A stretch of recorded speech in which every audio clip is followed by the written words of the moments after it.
I will not back any insurance plan does not carry with it this major, major issue of a public option. Yesterday we showed you Olympia Snowe. Today we show you Roland Burris. It looks like we're going to be able to show a senator a day now, just complicating Harry Reid's life. And if Roland Burris thinks President Obama's health care reform, it may be the greatest political story of all time. Top Line starts right now.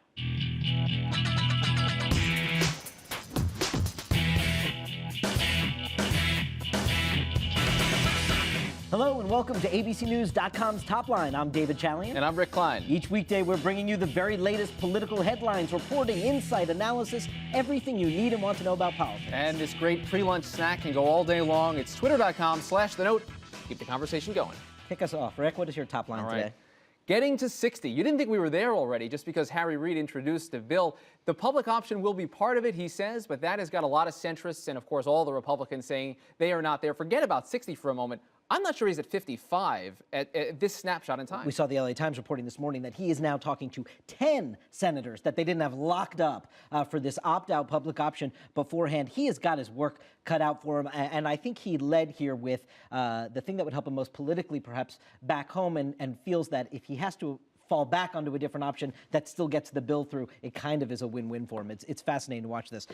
Emerging consensus. That's the word from George Stephanopoulos is reporting about what is happening inside the White House National Security Team on the Afghanistan strategy decision that President Obama is making. George, reported today that there are sort of 5 key points now that everybody is sort of coming around, largely dealing on focusing on these population centers, Rick, and again, having some drone attacks targeting al-Qaeda, but that there is still no troop number of what's going to come in. Martha Raddatz reporting that the Joint Chiefs of Staff are now fully on board with the McChrystal plan. So if he's going to come through with an announcement of fewer than 40,000 troops, he's not quite going to have the military we see right now, the top brass on board. And remember, there will be, we presume, some number of additional troops, whether they're just training troops or combat troops. That's going to put him at odds with a lot of Democrats who are not happy about seeing more of a commitment to a war they think is just going absolutely nowhere. Bowling for dollars. Republicans today are pouncing on a report in the Washington Times that peels back the curtain a bit on the fundraising operation at the White House. We learn of private movie screenings and golf dates with the president, and yes, private access to the White House bowling alley. We know President Obama isn't much of a bowler. Maybe some of his money people are, but this is shades of the Lincoln bedroom. This is not the kind of storyline you like if you're the White House. No doubt, but it is one of those classic partisan political storylines that we love to sink our teeth into.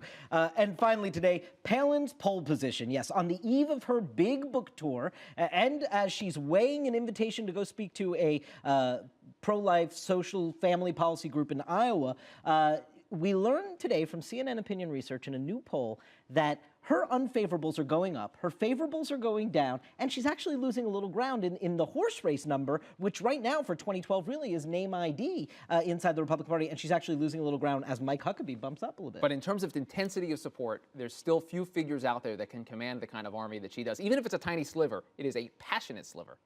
No doubt about it, and I'm sure her book tour will help goose those numbers a bit. We're going to be joined now by the former congressman, chair of the NRCC at one point, Tom Davis from Virginia. He's the president of the Main Street Advocacy Fund. Thank you, sir, for being here. One of the great political minds, and we're happy to have you at the table. Thank you.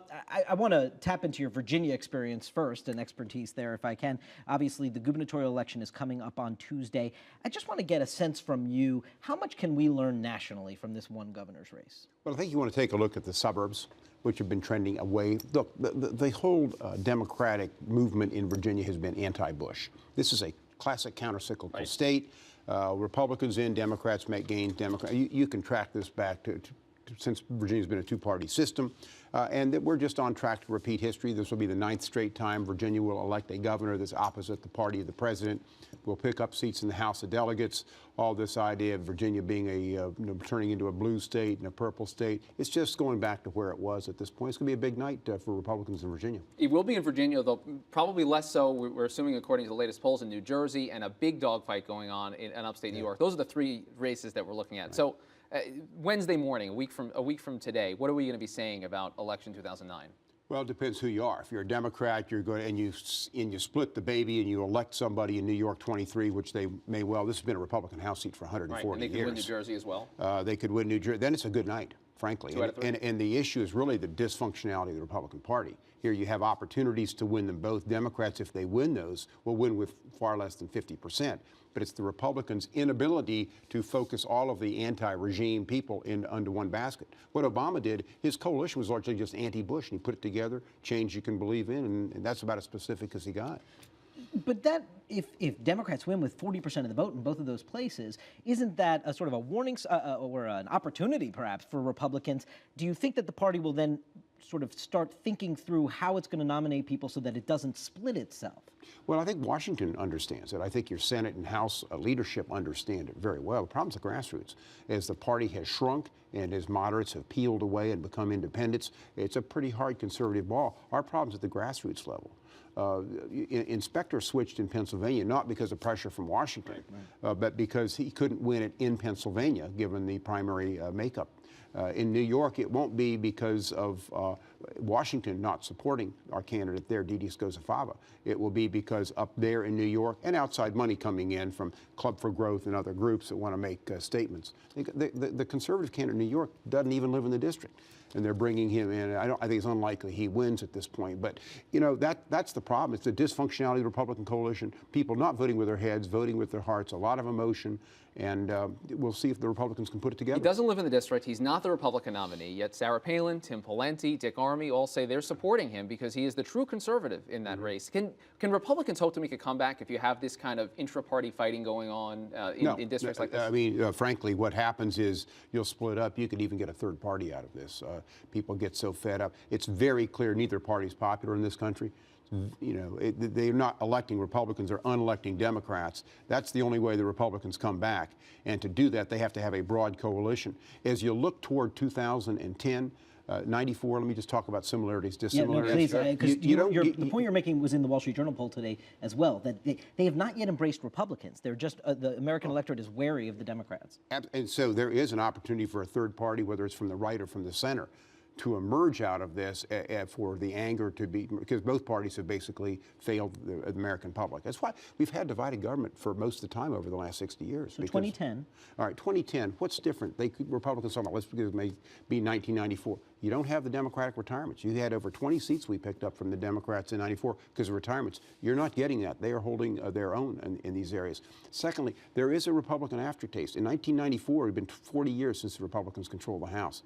Here it's 4 years. Right. And there's a hesitancy to just go back as the opposition. Republicans are having a better recruiting year than they had in 94. They are better prepared, but it's much more regionalized. In 94, it was across the country. It was in New England. It was on the West Coast. They picked up 6 seats in Washington State. This time it's very regionalized in terms of recruiting. It's been good. But you're going to be a national party or you're going to be a private club, and that's the conversation this party has to decide. Are they a coalition or are they a club? Do you think it's likely that Republicans can take back the House in 2010? They could take it back if they can get their act together. Look, it's going to depend on two factors. Health care isn't one of them. It's a box the Democrats have to check. It's going to depend on the economy, whereas unemployment at that point, and Afghanistan. And one of the other comparisons that people make about 1994, even though I agree with what you're saying about the recruitments and the numbers not quite being there, is this issue, though, that Republicans at the end of the day in 94 sort of caught the wave and put out the Contract with America, sort of a programmatic agenda. Right now, the Republicans have been labeled as party of no, and they're not out there telling the voters what they would do. Do they need to move to that kind of programmatic agenda? The midterms, look, voters have the comfort in the midterms of knowing Obama's still president, and they're just putting a check on Obama. They're not putting the Republicans in charge. They're just putting a check and hoping that between them they can figure it out. So they have that. But, you know, it wouldn't hurt to have some nice, you know, we're going to read the bills before we vote on them, those kind of things. Put there it in are a some contract? procedural things they could do that. Yeah, they could do something.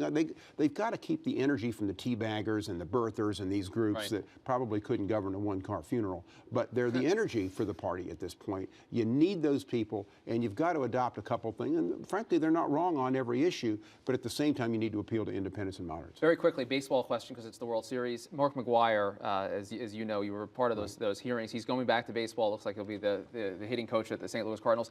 What do you think of that? And do you think that he should be out of baseball more permanently given his performance in your committee? You could ban a whole generation. We don't know for certain who took steroids. We do know it was much wider spread than anybody envisioned at this point. To McGuire's credit, he didn't come before Congress and lie. He didn't fudge it. You know, he basically took the Fifth Amendment, and I think he'll be a good hitting coach and more power to him. Tom Davis, Congressman of Virginia. Thank you very much for being And here. reigning One of the champion. great political minds. We should mention this, reigning champion of the Hotline political trivia contest, and I assume you're going to repeat this year? We're looking for challengers. Well, Oh, wow. All right. We put the call out. A lot of them watch the show, we We're going to pick up what hope. you're throwing down right there.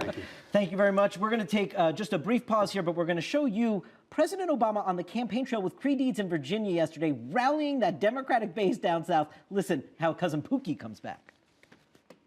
Go out and get your cousin who you had to drag to the polls last November, Cousin Pookie. You go out and get him and you tell him you got to vote again this time.